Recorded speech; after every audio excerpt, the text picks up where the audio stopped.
A financial advisor in Singapore just managed $300 million in assets last month. She's 26 years old. She's been in the industry for 8 months.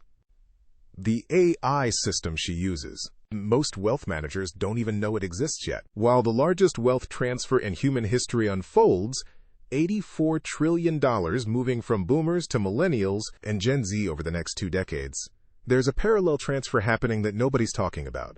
It's not just money changing hands. It's who gets to manage it. Who gets trusted with it? Who has the tools to actually grow it? Right now, a small group of financial professionals are using AI systems so sophisticated, so powerful, that they're operating at a level that was physically impossible 3 years ago. And if you're not paying attention to which tools they're using, you're not just behind. You're playing a completely different game. Here's what most people misunderstand about AI and finance. They think it's about robo-advisors, those basic automated portfolios that rebalance your index funds. That's not what we're talking about. That's the surface. That's the distraction.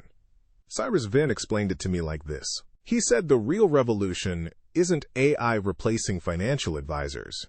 It's AI making certain advisors so phenomenally capable that everyone else becomes irrelevant. Not because they're bad at their jobs, because they're operating with a calculator while someone else has a supercomputer. The tools exist right now that let one person do the research of 20 analysts. That lets you spot patterns in market data that would take a team of PhDs months to identify. That let you personalize financial strategies for hundreds of clients at a level of depth that used to require a dedicated team for each one. These aren't coming.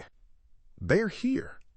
And most financial professionals aren't using them because they don't know they exist, or they're waiting for their firm to approve them, waiting for regulators to catch up, waiting for the industry to shift. While they wait, the $84 trillion wealth transfer is beginning. And the people receiving that wealth, millennials and Gen Z, they don't care about your decades of experience. They care about results. They care about transparency. They care about someone who speaks their language and uses tools that make sense to them. You know, it's wild. The competitive advantage window is still open, but it's closing fast. So what are these tools?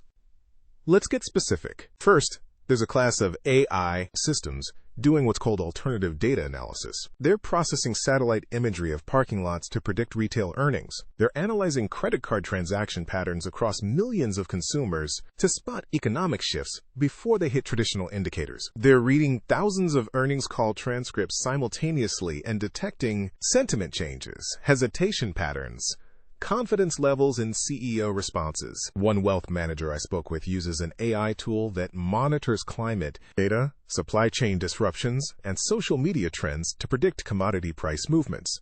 She told me it's like having a research team of 50 people working 24 hours a day.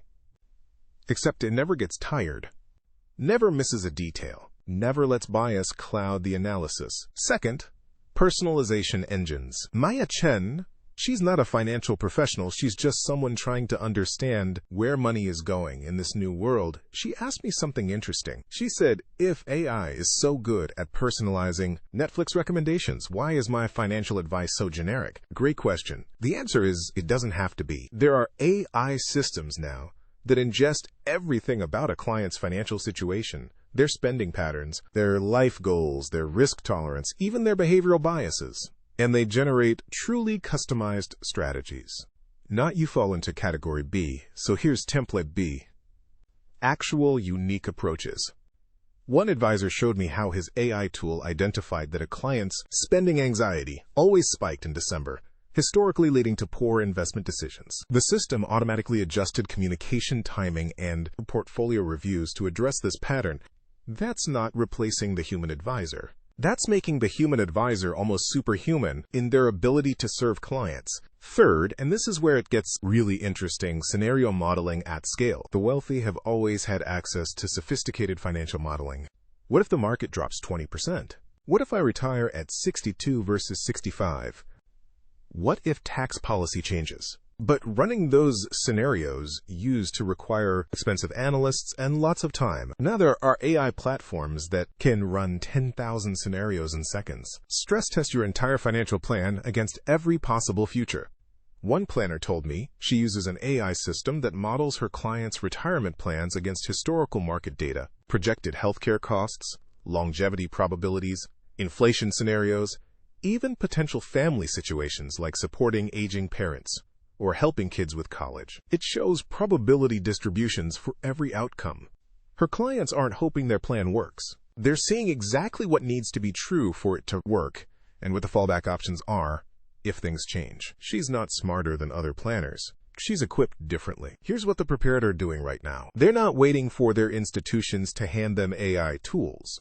They're finding them, testing them, learning them. There are wealth managers subscribing to AI research platforms on their own, paying out of pocket because they understand that knowing how to use these tools is the skill that separates the next decade's winners from everyone else. They're learning prompt engineering for financial analysis.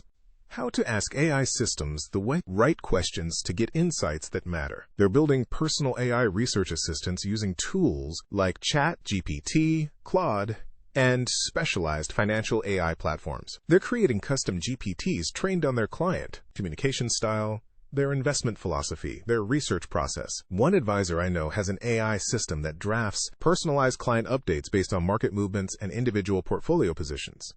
He reviews and adjusts them, adds his personal touch, but the AI handles the heavy analytical lifting. He's gone from reaching out to clients quarterly to weekly.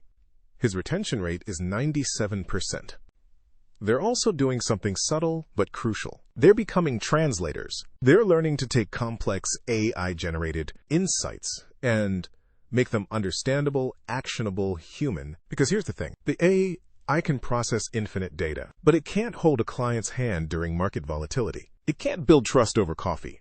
It can't read the room when someone's worried about their daughter's college fund. The future of wealth management isn't AI or humans. It's AI and humans, with humans playing an elevated role, more strategic, more empathetic, more valuable, because they're amplified. The $84 trillion wealth transfer isn't just an opportunity for people receiving wealth. It's an opportunity for anyone willing to meet that moment with the right tools. Financial professionals who learn to wield AI won't just survive this transition. They'll thrive in ways that weren't possible before. They'll manage more assets with better outcomes and deeper relationships. And this applies beyond finance. Every knowledge worker right now has access to AI tools that can make them exponentially more capable. The question isn't whether AI will change your industry. It's whether you'll be among the first to harness or among the last to catch up. Cyrus Venn said something that stuck with me. He said, "We're living through the last moments when AI expertise is optional. Soon it'll just be called expertise. Now that you see it, the next part is harder to accept."